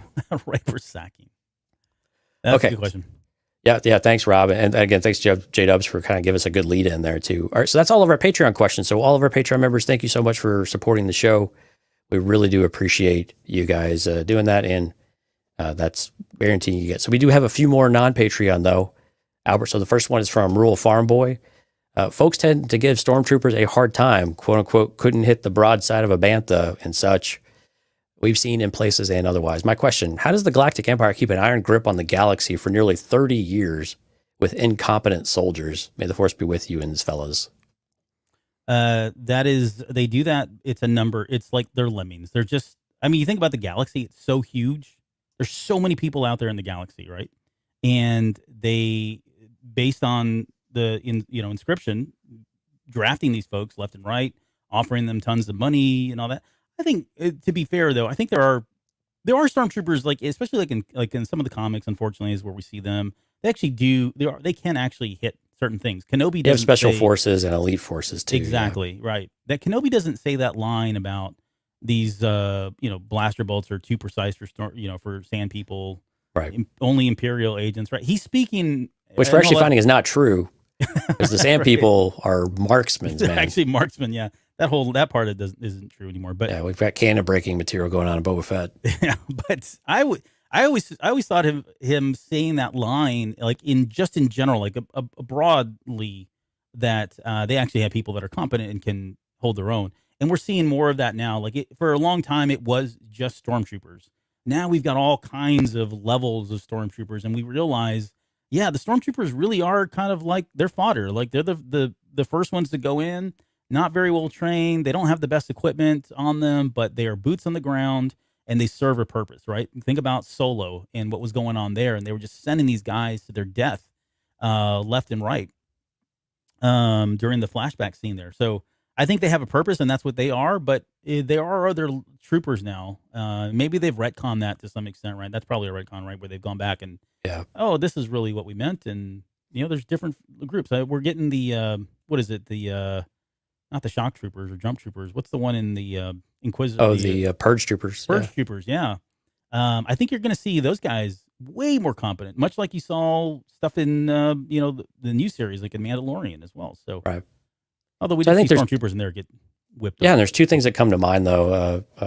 Rural is that fear and physical oppression are how they're keeping everyone in line, right? I mean, and Tarkin says a little bit about this when he's talking about the Death Star, but you could equate this. And I'm glad you brought up Solo, because we really see great examples of it in Solo as well as in Bad Batch, where when they're in the terminal and Kieran and Han are trying to get away, you see the impact of the troopers there and what they can do, and just how physically they imposing they are, especially to normal people, and the way that they'll hit people or do it whatever they need to do to enforce it. And then we start to see that oppression happening with in Bad Batch as well. And I think the thing to remember also is early on, a lot of these were still clone troopers. And so they were still very competent for a while, and it degraded over time. But once you get that picture in your head of, the military might is this, it's really difficult for you to scale that back and to interpret it any differently. And we see this in our own real life, right? Where countries maybe traditionally had a very strong army, but over time, when you see it in action, you're like, okay, well, I remember that being a little more impressive last time. Yeah. And now it's not. And so, some of that stuff happens over time, and you're right, with conscription and everything else, it just deteriorates it after a while, because if you don't have the will to be there, how much skill you have doesn't really matter. But again, I like the Solo example and Bad Batch. I think if you go look at those, you get a better feel for how they kept people in check. But as a result, as it waters down, that's when you get more people signing up for rebellion, because they see that weakness at the same time. That's why the Empire was so important to get the Death Star out and about, because that was the ultimate weapon of fear and oppression. Yep. Fear will keep the locals in line. That's right. Yeah, good question. Okay, here's one I know you've been begging to get ready and ask or answer. So Ash gave us a question of who is chasing Luke and Lando in Shadow of the Sith. So, do you want to give the context on that one? No, you go for it. Go for it. Okay, so we're really over on time, but this question. Oh, we're gonna make it. We've only got one more question. Okay, cool. This. So the question has come up because recently there was an excerpt from I think IO9 had this excerpt from Shadow of the Sith, which is the upcoming novel that takes place after Return of the Jedi, and it has Luke and Lando together, and there is a Sith. Like, they've confirmed there is a Sith running about that they're after or whatever, right? And so this excerpt had some information about it was kind of from their perspective, and so it sent and with that little clip that they released, IO9 said something. I'm paraphrasing here, but if you follow the canon books, this character is somebody that's going to be familiar to you. And it was really ambiguous and kind of vague, but saying that, look, this isn't a new character; it's somebody we've already put in front of you. And do you have the image that they showed? I'll pull it up while you talk. Okay, cool. While you pull it up. So what do we know about? Here's how I went about trying to figure out who it is a couple things. Number one, if it is going to be a Sith, it has to be somebody Force sensitive. Okay, they don't have to necessarily be full on Force empowered, but they have to be Force sensitive in some way if they're going to carry the title of Sith. And I think I want to say in the image she was holding a lightsaber, right? Yes. Okay, so she's got a lightsaber, so she's able to wield that. She's got to be female, because they've already said, they've confirmed that she is female, and she looks feminine, at least on the cover of the book. So you've got Force sensitive, female, somebody that's already been in the canon novels, not Legends. That already pares it down to like literally one person, in my opinion. Well, and they gave almost a dead giveaway too in the excerpt. The dead giveaway was she makes some comment about looking up, I think, at the sky, and she says it's a Pantoran blue, right? Right. So Pantorans are the blue characters, the blue people, like George Lucas's character was. We've got the Pantoran recently on that new cover for Phase 2 of Light of the Jedi. But they're very attractive looking people. Okay, so if you Pantoran female, force sensitive, the only person I think it can be is Kiza. And Kiza is a character that was again introduced going back to the Empire's Aftermath series of novels. She was another character, kind of like the Cobb Vanth, that was brought up from time to time. There you go. That's the image. Yep. Looks really good. I like the artwork. And I like her Yeah, mask. it's Oh, fantastic. the mask too. So the Like, mask, there's this is where I had it. This is where I got thrown off because the mask is different than how they explained it at Empire's End. Yes. However, but I'd agree. Yes, you're right. But I kind of just chalked that up to okay, they've kind of like they did with Cobb Vanth. They kind of altered some things, and you Yeah. know, but for the most part, it's 98% still true. I actually like this mask a lot. I think it works. Yeah. I think it works, right? So the mask is another one. There was a mask that was involved. We don't get into the whole story. Maybe I think we're going to have to at some point, honestly, because Yeah. I don't think we're going to get a lot of that backstory in the novel itself. But maybe there's a show for us to do where we cover Kiza and her story. But yeah, I mean, there's like 4 or 5 signs that kind of definitely point to it being Kiza. And quickly on her background, she is force sensitive. She grew up in poverty. She hated the Republic. The Acolytes of the Sith eventually bring her in. She gets trained. I'm trying to remember what else. They give her. She falls in. Oh, there's a dude she falls in love with too. Yeah. I forget what his point in the story is now, but it is important because she ends up using like his lightsaber, I think, at some point, and then they end up getting in this jealousy kind of thing. He's mad at her or whatever. So, anyways, it's again the point of the Aftermath series.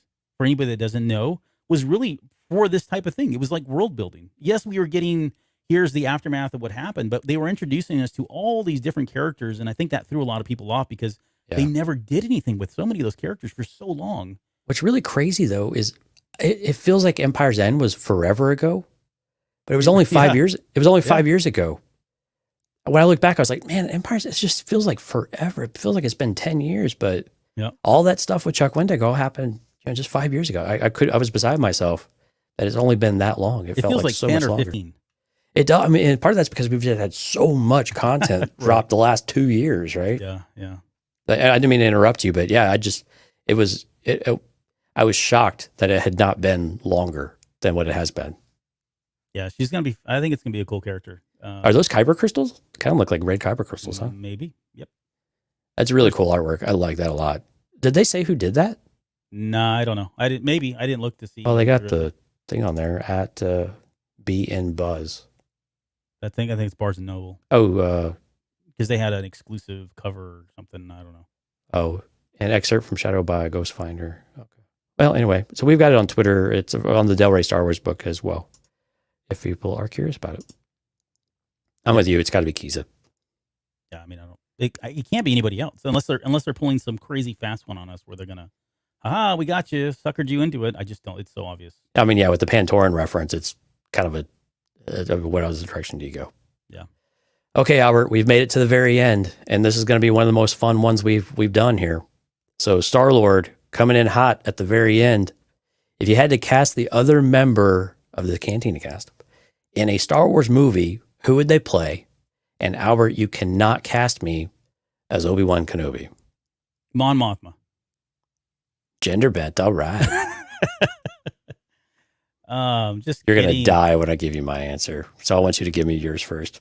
I'm gonna go with is it General Nadine? Huh. Because of your beard. Wow. No, Way to that's not- typecast me.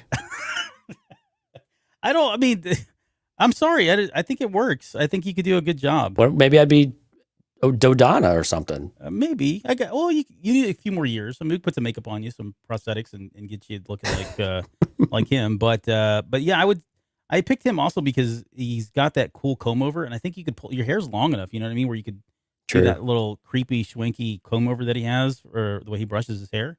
Yeah, it's like So- semi-emo. Like he's making it's making a comeback now. Exactly. Okay, I don't have a better answer, so That's fine. I have a great one for you. Oh boy, here we go. C-3PO, because you're always you know everything. You're always right, and you can't stop talking. Okay, I'll take it. Fair criticism. I will own that. Thank you very I only much. say it because I love you, but I know. what I was thinking of was like, man, there's got to be someone that fits Albert really, really well, and I was like, it's got to be C-3PO.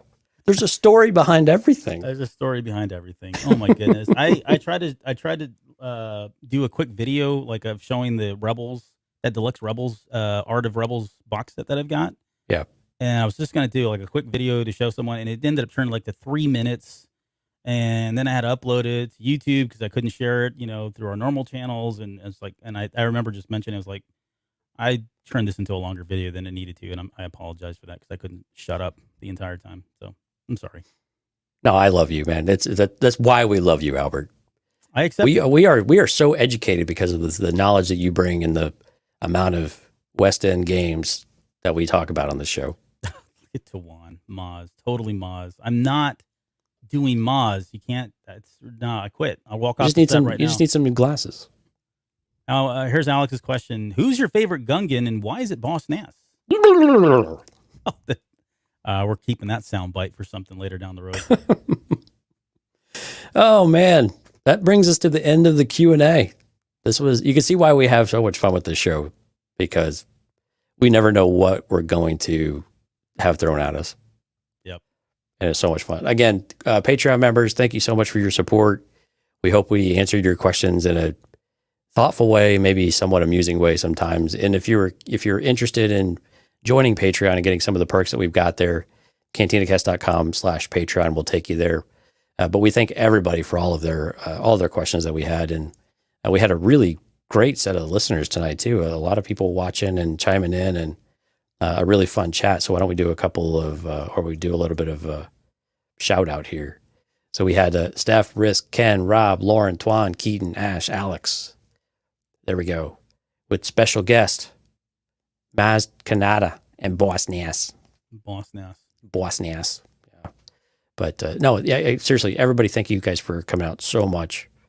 Again, like Albert said at the beginning of the show, go check out cantinacast.com/events to keep track of what we're doing. Subscribe to those calendars. All of our stuff for everything that we're doing, including at Celebration, is out there. So you have it all in one place if you want to go check that. Please RSVP if you're going to be out at Celebration and you want to hang out. Again, we're just kind of hanging out, having fun. There's no super crazy agenda, anything like that. Just enjoying each other's company, having fun. And since that's the day before Kenobi, that should be, or is that the night after Kenobi? That's Friday. Yeah. So the night after Kenobi, we will have a lot to talk about with Obi-Wan, 2 episodes. So that'll be pretty exciting. So, yeah, we got some more people that signed up. I'm looking forward to everybody so far. JR, I don't know if he's with us tonight, but JR Eaton, a longtime fan, member, supporter of The Basement. That dude knows a lot about Star Wars and pop culture. Like, he is awesome. I can't wait to finally meet him in person. So he was actually one of the people that helped me. I got him to be an admin on the YouTube show when we did the Ernie Klein show. Oh yeah, nice. He was one of the guys that helped me out with that show too. So very cool that we're going to finally get to meet him. But we've got more and more people signing up for it. So I can't wait. It's going to be fun. Yeah, we need to go ping Greg over at Rebel Base Card. Make sure he comes out for it too. He did. Well, we'll talk about it off here, but he did ping. Yeah. Oh, cool. Yeah. But yeah, I can't wait. Okay, so here's quickly schedule lineup wise. We'll come back in 2 days and do the Patreon episode where we're gonna redo the trilogy. We'll just call it that. I hate to say that we're gonna redo it, but you know what I mean. And then next week, I know who was it? Keaton had asked about the Inquisitor show. Again, I was on death's door, feeling better now. We're gonna move that to next week, I believe. Is that right? On the 17th is when we got that planned. And then we're going to get into a lot of Celebration stuff and get into a lot of Kenobi stuff building up to Kenobi. We've got quite a few shows coming up here where we're going to talk about Kenobi that'll take us right up until Celebration. So, I mean, dude, we're like, I don't know, 2.5 weeks away from Celebration at this point? We are on the precipice of it. Yes. About 16 days. Yeah. 16 days. Exciting times, man. Exciting times. Okay. Anything else before we get out of here? No, Albert, take us away. I'm going to get you to do that later on. Okay, that was it for this episode. We'll see you guys very shortly. Oh, and I will get the credits updated here very soon as well. I'm working on some Kenobi Patreon credits. Kenobi! All right, see you later.